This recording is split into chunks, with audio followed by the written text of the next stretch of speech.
Seni yigitching tirik ekanmi? Bu meni yigitim emas. Kiming unda? Bore.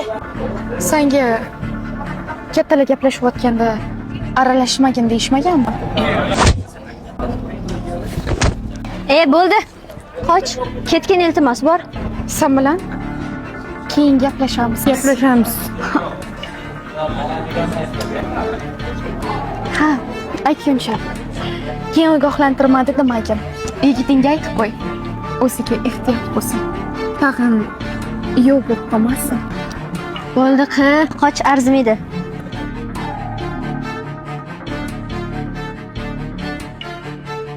Qara uni qanaqaligini.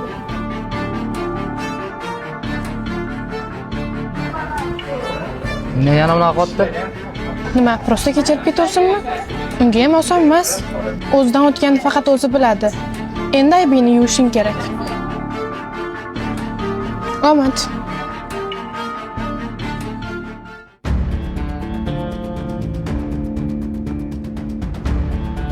Sani o'tga yig'ishimdan maqsad sizlar bilan bitta ish boshlaymiz. Xullas, mana shu territoriyani egallashimiz kerak. O'zi shu ishlarni deb o'lib ketishingga sal qoldi. Yana shu yo'lga qaytmoqchimisan? Men ular qilgan ishni prostakka qoldirmayman. Hammasi qilgan ish uchun javobini beradi. O'zing bilasan. Meni bu ishlarga aralashtirma. Qo'rqyapsanmi?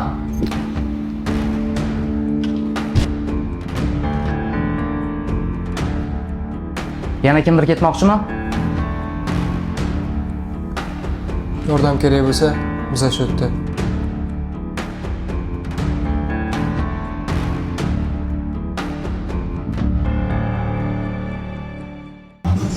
Xullas, Rahmatjon tirik ekan. Sen uni qatdan taniysan?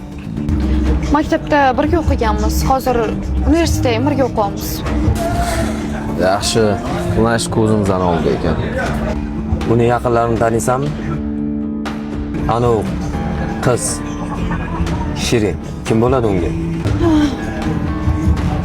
Sevgilisi, menimcha. Keyin Samandar degan o'rtog'i bor. Yana onasi ham bor.